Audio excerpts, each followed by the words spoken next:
Hey everyone, how we doing today? Mary Ellen Vanauken, Susan Jennings. How you doing today, Sue? I'm doing fine. How are you, Mary Ellen? Great. We are the real estate ladies of North Atlanta. So today we have some interesting stuff to talk about. We're going to talk about the tips for managing rental properties and tenants.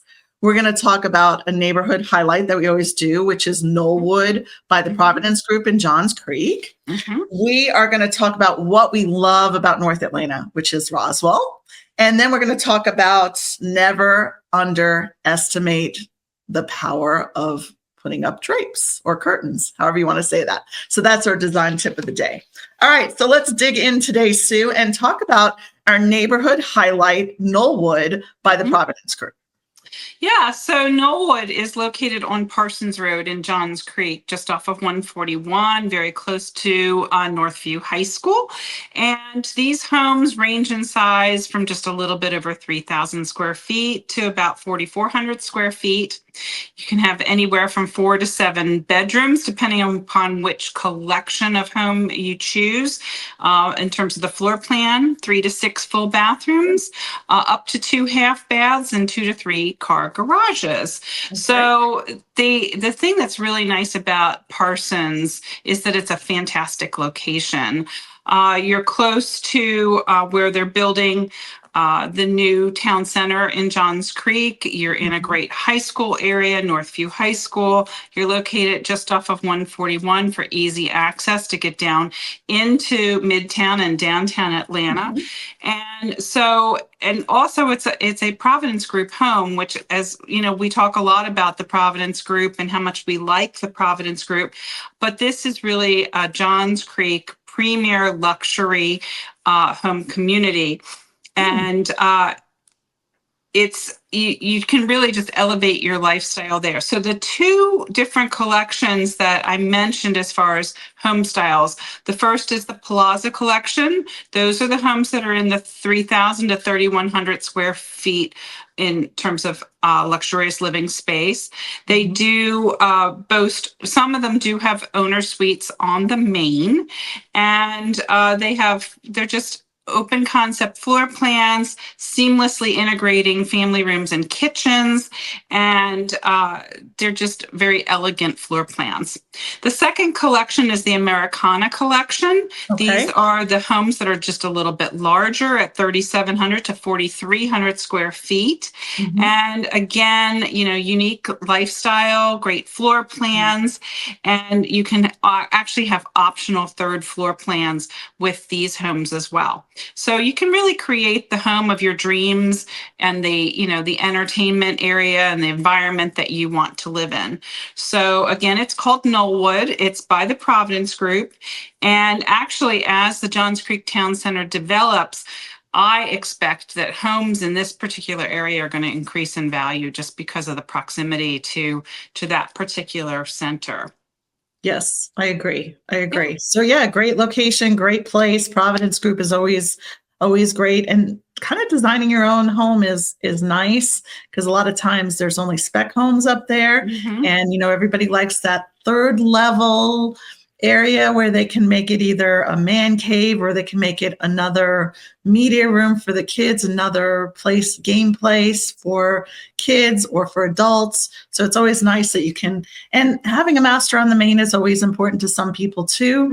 Even if they're younger, a lot of people do like that master on main. So those are good things to have in those properties. All right. So we're going to dig in today to tips for managing rental properties and tenants. Okay.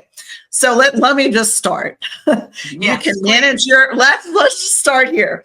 You can manage your own properties. I strongly suggest not to, or you can hire a property manager to manage your properties, which I highly recommend. And what I would say is really the average cost is going to be anywhere from 8 to 12% per month of the rent is going to be a management fee. Everyone has different, but who wants to be called at midnight or 1 o'clock in the morning that there's a pipe burst? I don't think you want to be woken up out of bed if you manage your properties. Yes, you will make some more money, but honestly, you really have to think about your lifestyle and things like that. So, but Mary Ellen, there are people that, are really, they don't want to spend the 8 to 12% or whatever it Sure. costs for a property manager, they're just getting started as far as, owning investment properties, and maybe they just can't afford to hire the property manager. So Right. we I put this agree. podcast together so that you can understand what's, what it takes to be your Yes. own manager versus having somebody else do it for you. Right. Because it's another job. I mean, it is Mhm. another job. So it's Mhm. another part-time job in your area. And you have to also know the laws on kicking people out in eviction in your state, because We'll every cover state's that. different, Yes. But what I'm saying is, you really need to read up and listen to the tips we have here. And it's a whole nother world, is rental properties. But Right. it is very beneficial and financially very beneficial as well. So it's just a matter of digging in and doing it, just doing it to the way you want to do it. Well, Mary Ellen, the first thing that we recommend if you're going to be your own property manager is that you screen your tenants thoroughly. We suggest that you conduct background checks or get a service that can conduct the background check for you, credit checks, things like that. You do want to verify their employment status, and you want to contact previous landlords if they had any. Right. And where they work and everything else, because you want to Mhm. confirm, you want to make sure you have their driver's license and a copy of their driver's license on file. You also just want to make sure their credit's good, make sure their income's good, and call and verify references and verify employment, as well as of course, their job. That's Right. kind of important there. So Right. I would strongly suggest that. That's kind of important, is to screen them thoroughly. Also make sure they haven't had evictions in other states or anything like Mhm. that, and the criminal background check. So those would be the Mhm. things that I would definitely strongly suggest. Yeah. Cash flow is king here, isn't it? Yes, it sure is. Sure is. And another thing is, people don't know, like, we always make the potential tenant pay for that. It's not something coming out of your pocket.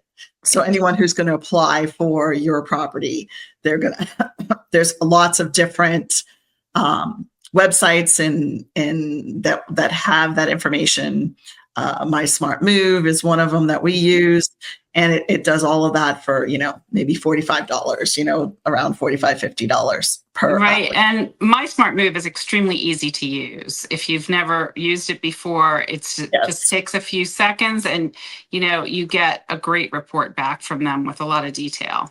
yes, the detail is important, and Mhm. analyze detail too. Yeah. Something else that's important to have is a detailed lease agreement. Clearly outline the rent payment terms, maintenance responsibilities and rules, and ensure that it all complies within the state of Georgia, the landlord tenant laws.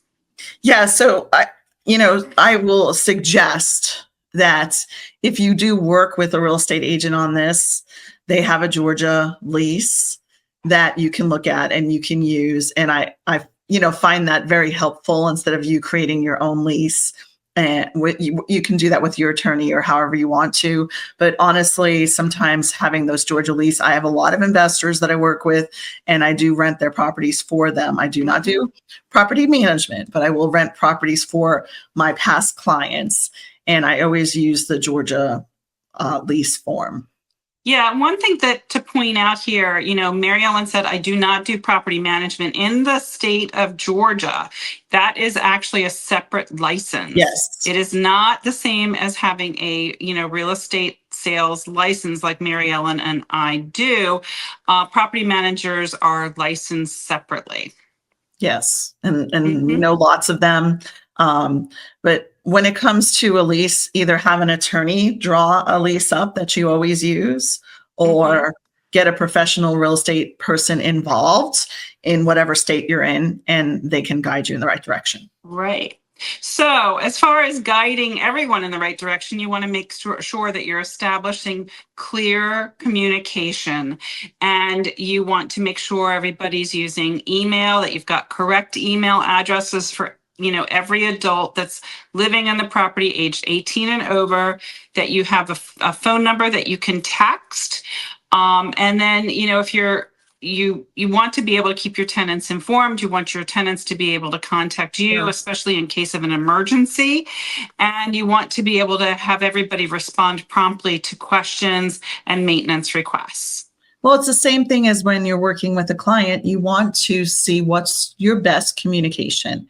Is it going to be via text? Is it going to be a phone call? Mm-hmm. Is it going to be an email? What is the communication style that you want to be communicated on? Right. So the other thing, as an investor, when you're leasing properties, you still need to maintain regular maintenance on your properties. And that's really your responsibility as the owner to make sure that you're scheduling the appropriate HVAC maintenance, which is usually twice a year, and that, you have a walkthrough from time to time to check plumbing, to check safety features, to check smoke detectors and make sure the batteries are getting updated. Because you want to make sure your property is being maintained, in an excellent condition, and that your tenants are also safe and comfortable and happy. Yeah, maintenance is a big thing too. Mm-hmm. I mean, you really have to. That's why it's important. I'm sure we'll get into doing walkthroughs and things like that. But honestly, maintenance, making sure everything's working properly, because then you'll get less phone calls. Mm-hmm. You know what I mean? If you have if all the pipes are working properly and all the AC and the, AC, you don't want to get called at like midnight and it's like, oh, it's 90 degrees in here. You need to come over. Well, we can't do anything till the morning, but people will call you at crazy hours. So. Yeah, unfortunately, that's kind of happens more frequently than you really want it to, in terms of getting the phone call on a Sunday afternoon that, water's running out underneath the driveway garage door. It's like, oh gosh, what happened? Yeah. You want to have easy access so you can go over there and take care of those maintenance. Right. And I think also having a great handyman or maintenance person that you can call and run out there really quickly too is really important. Right. So number 5 on our list is to, rental payments and to collect them online. Offer online payment options for convenience and prompt payments from your tenants. Set payment policies and guidelines, and enforce rent collection if they're late on their payments. Yeah, which should be detailed in the lease agreement. If they don't pay on the first after 5 p.m., then they have to do, this and this and pay this fee or whatever. So make sure you're, putting out in the lease agreement so everyone is very clear, and going over the lease agreement with the tenant as well, and reiterating if it's not in by this time, then you owe this, and just kind of get into that. And online there's a lot of, I even know like people that they collect on Zelle or Venmo, which I don't strongly suggest. I think going to a bank account, to the bank account where you have all your rental, where you have your rental property, is probably the best. Easiest for your accountant, easiest for you. So you see where the funds come in instead of having them come into another Venmo or Zelle or anything like that. So. And then as an investor, we want to make sure that to stay on top of the local laws, as well as on top of local HOA guidelines for the neighborhood your property may be in. And make sure that you understand, especially if the HOA needs a copy of that lease, make sure they get it in a timely manner, that the HOA knows who's living in the property. And also make sure, as far as the local laws, you understand the eviction procedures.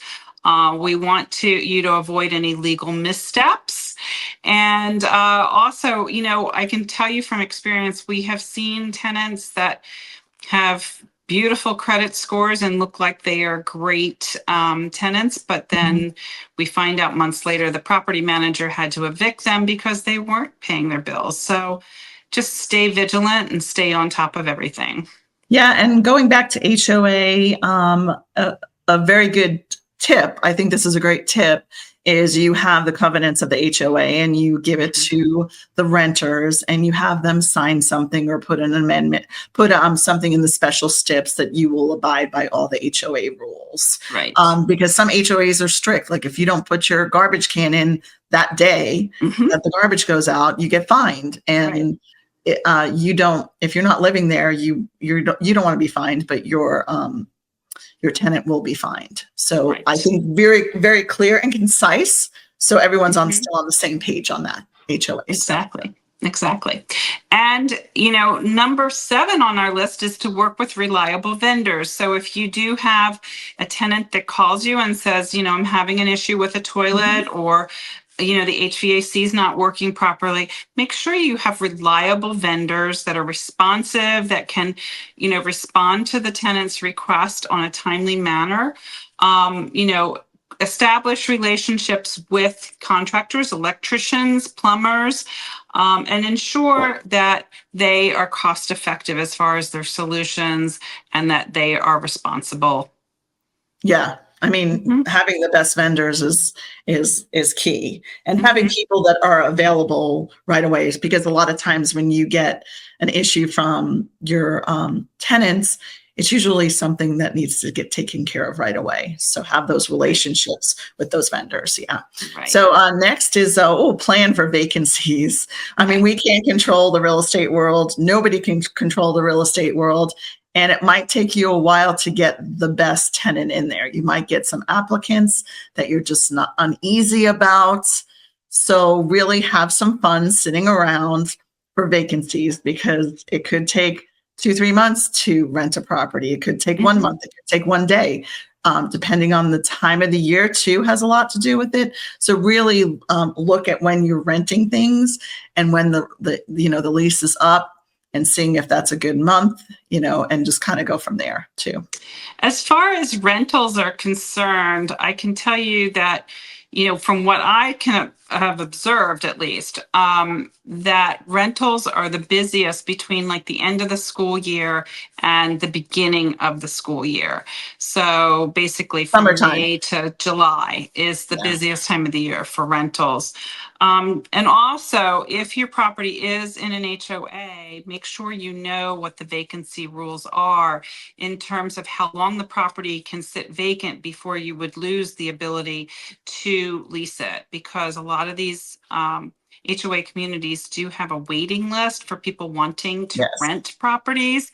So if you are in one of those properties and there is a waiting list, make sure you get your property rented as quickly as possible so that you don't lose that ability to rent it. Yeah, absolutely. Great tip there, Sue.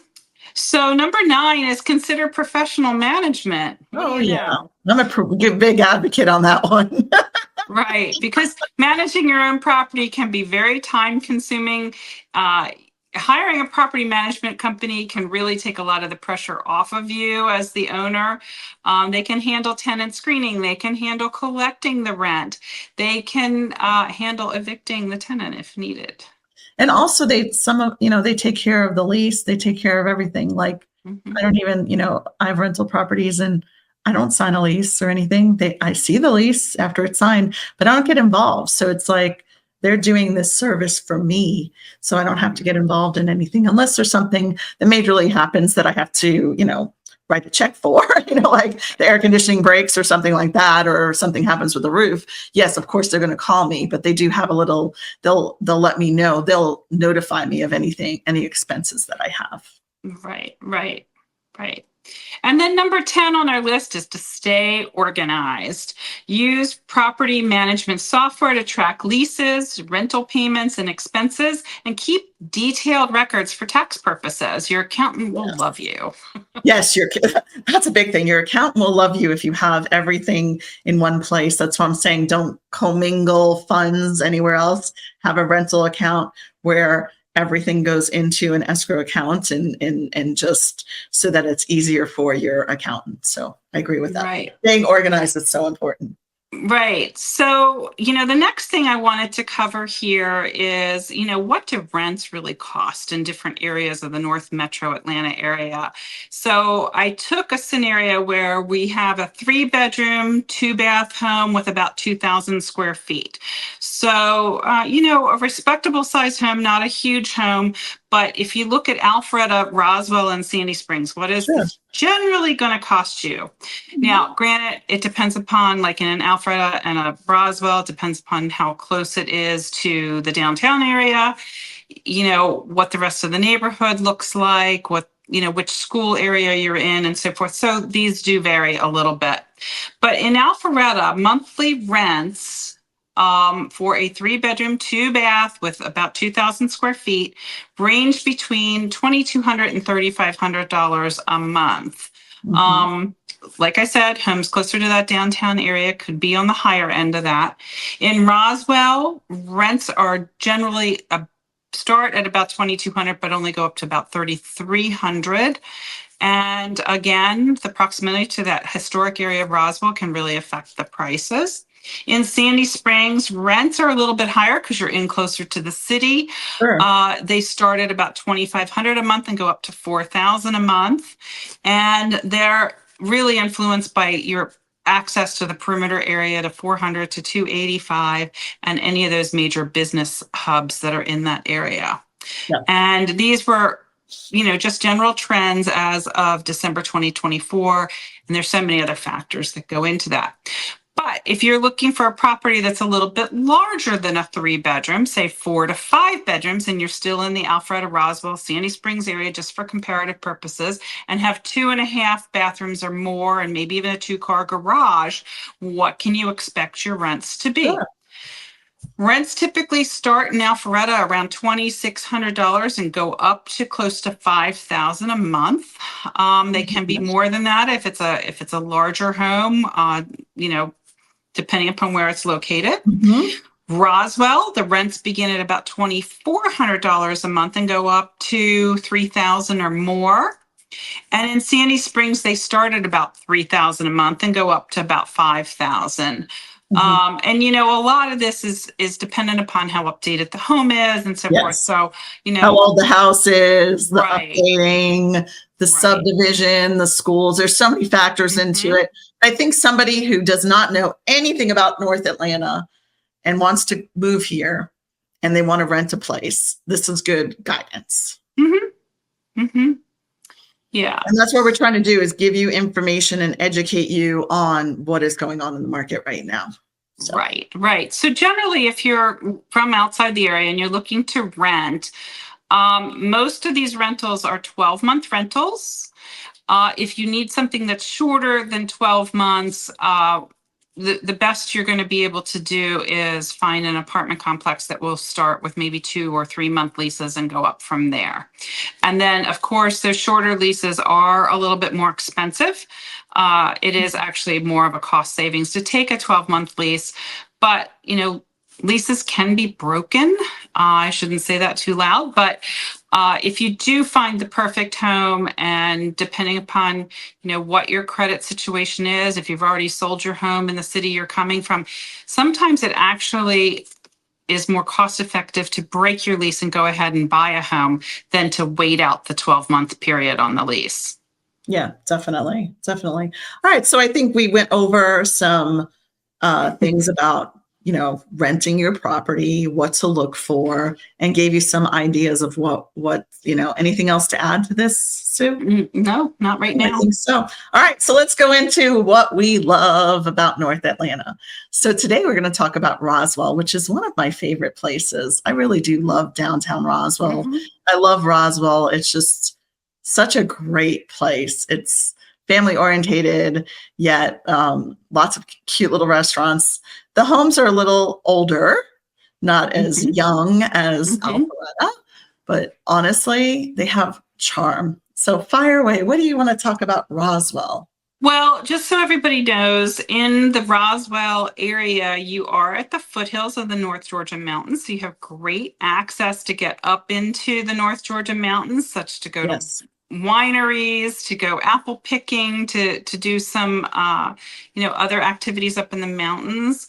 You're along the banks of the Chattahoochee River, and there is a great park in Roswell where you can walk along the banks of the Chattahoochee River and take a nice stroll, walk your dog, just find new friends too, which is wonderful.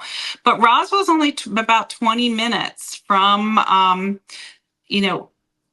Atlanta, depending upon what part of Atlanta you're going to and what time of day. That can really that's vary. true. So That's that's why I hesitate saying that, but it's actually really close to Atlanta. And there's just so many things you can do in the downtown area. There's art galleries, like Mary Ellen said, there's restaurants, there's pubs, there's, sports pubs where you can watch a game, or you can go rafting down the Chattahoochee River too. There's just so much to do, and the schools are good in the Roswell area, and they're just wonderful neighborhoods, and it's a great place to live. So yeah, I mean, we have so many great cities in North Atlanta. So I think you have to look at the vibe and see what fits with your lifestyle, with your family. And, of course, I think commuting to an office is a big thing here too, to making sure whatever city you pick, that it's not too stressful to get to work every day. So I think that's really important. All right. So enough about Roswell. Roswell's amazing. If you have any questions, we're here to answer them. And let's go on to the design tip of the day. And today we're going to talk about never underestimate the power of drapes/curtains. I don't know. What's the difference between a drape and a curtain, Sue? Well, a drape generally goes like floor to ceiling, and it's a little more formal, and where curtains kind of cover the whole window generally. So curtains generally aren't lined, things like that. Curtains are really not Isn't that like style. like in the 70s or something? Yeah, no. But I don't like in the 80s or something. I have no idea, but like I just always go drapes. Yeah, I was just at a client's home this past weekend, and they just added one pair of drapes to a very large sliding door area of their family room. And with the walls in a lot of these homes being white or off-white or pale gray, sometimes just adding a little bit of color on either side of that large window or door can warm up a space and add a lot of color to a space very, very simply. They can really be transformative. Yeah, they definitely can. Sue, we lost you for a second. We lost your voice. Yeah. In There you go. We lost your voice for a second. The opportunity for in addition to offering, some privacy, they can offer color, and they can really transform a space. So it's fabric. It adds another dimension to the room. It adds a little bit of softness. It can be good in terms of acoustics as well in a space, creates an ambiance. And, you don't want drapes necessarily on all your windows, but maybe just as a focal point. Yeah, absolutely. I love that in certain rooms and stuff. Drapes are great. So thank you for that tip of the day. So today we talked about a great subdivision called Knollwood by the Providence Group in Johns Creek, which is a great neighborhood. We talked about tips for managing a rental property.